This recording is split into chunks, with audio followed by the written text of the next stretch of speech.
اور اسی طرح آج لندن کی ایک کورٹ نے ایک زوردار تماچا رسید کیا انتشار پسندوں کے منہ پر جب ان کو آج یہ ورڈکٹ دیا. یہ پاکستان کے بیانیے کی جیت ہوئی, یہ پاکستان کی ریاست کی جیت ہوئی, اور یہ پاکستان کی عزت اور وقار میں آج اضافہ ہوا کہ تحریک انصاف کے ہواری اور تحریک انصاف کے شرپسند عناصر دنیا میں جہاں موجود ہیں, اللہ تعالیٰ آپ کو دکھا رہا ہے کہ ذلت اور رسوائی ان کا مقدر بن رہی ہے. اور جس طریقے سے آج یہ ورڈکٹ آیا, میں سمجھتا ہوں کہ تحریک انصاف کا ایجنڈا بین الاقوامی سطح پر کورٹس کے اندر بھی پٹ کے رہ گیا ہے اور شدید رسوائی کا سامنا ہوا ہے. اور جو یہ پاکستان کے اداروں پر, پاکستان کی فوج پر, پاکستان کے ریاستی اداروں پر کیچڑ اچھالتے تھے, جھوٹے بیانات داغتے تھے, الزام تراشی کرتے تھے, آج وہ تمام بیانیہ دفن ہو گیا, وہ اپنی موت مر گیا.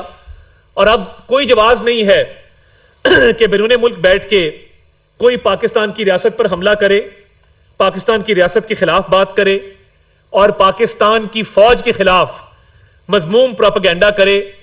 آج جب لندن کی کورٹ نے یہ فیصلہ دیا ہے تو یہ انتشاری ٹولے کی شکست ہے اور انشاءاللہ تعالیٰ ان کو ہر فیلڈ میں شکست ہوگی. بیانیے کی جنگ یہ ہار رہے ہیں اور جو دہشت گردوں کی سہولت کاری ہے اس میں بھی ان کو ناکامی ہوگی, ان کو پسپائی کا سامنا کرنا پڑے گا. اب کس منہ سے دنیا کے مختلف کونوں میں بیٹھے انتشار پسند ریاست پاکستان کے خلاف یا فوج کے خلاف بات کریں گے؟ ان کو تو چلو بھر پانی میں ڈوب مرنا چاہیے. اس ورڈکٹ کے بعد یہ جو فیصلہ آیا ہے اس کے بعد کوئی جواز نہیں بچا. آپ نے لندن کے کورٹ میں بھی مار کھائی ہے, پاکستان کے کورٹس میں مار کھائی ہے, اب کہاں کہاں آپ مار کھانا چاہتے ہیں؟ آپ کہاں کہاں اپنے بیانیے کو ہروانا چاہتے ہیں؟ بتائیں. ریاست تیار ہے, آئیں آ کے مقابلہ کرتے ہیں. مگر یہ جو پاکستان کی حفاظت کی جنگ, پاکستان کی ترقی کی جنگ, انشاءاللہ تعالی پاکستانی اور پاکستان جیتے گا.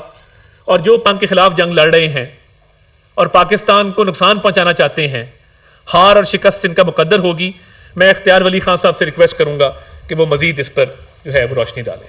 تھینک یو ویری مچ, بہت شکریہ. بسم اللہ الرحمن الرحیم. انفیکٹ صوبوں میں وزیر اعلیٰ کا تبدیل ہونا یہ ایک روٹین کی بات ہونی چاہیے, لیکن اگر کسی ایسے مسئلے پر ہو کہ گورنرز کو ٹھیک کرنا ہے تو بہتر ہے.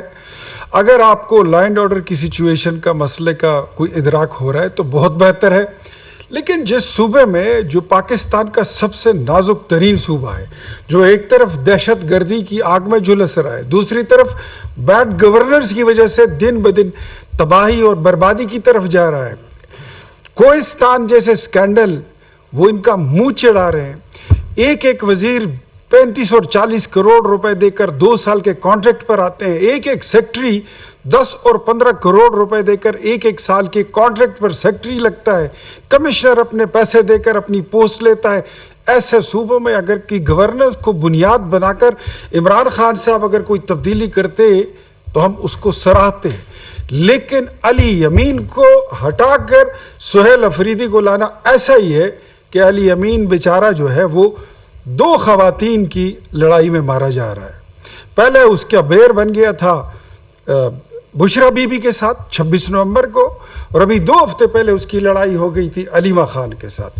تو 2 خواتین کی وجہ سے اس کو فارغ کیا جا رہا ہے. یہ موروثی سیاست بھی ہے, یہ اندرونی سیاست بھی ہے, یہ کاروباری سیاست بھی ہے.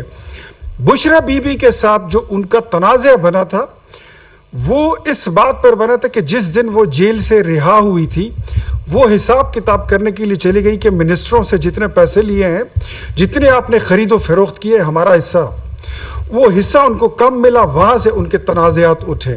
یہی معاملات خیبر پختونخوا میں پورے 3rd ٹیئر تک اور 4th ٹیئر تک ان کے گھسے ہوئے ہیں اور نیچے وہ سرایت کر چکے ہیں. جس صوبے میں آپ وزیر اعلیٰ کو چینج کر رہے ہیں, کیا آپ کو نہیں معلوم کہ اس صوبے کے حالات کیا ہیں؟ کیا وہاں پر دہشت گردی کی وجہ سے کتنے جوان شہید ہو گئے, کتنی عام پبلک روز شہید ہوتی ہے, پولیس فورس کے ہزاروں لوگ جام شہادت نوش کر چکے ہیں.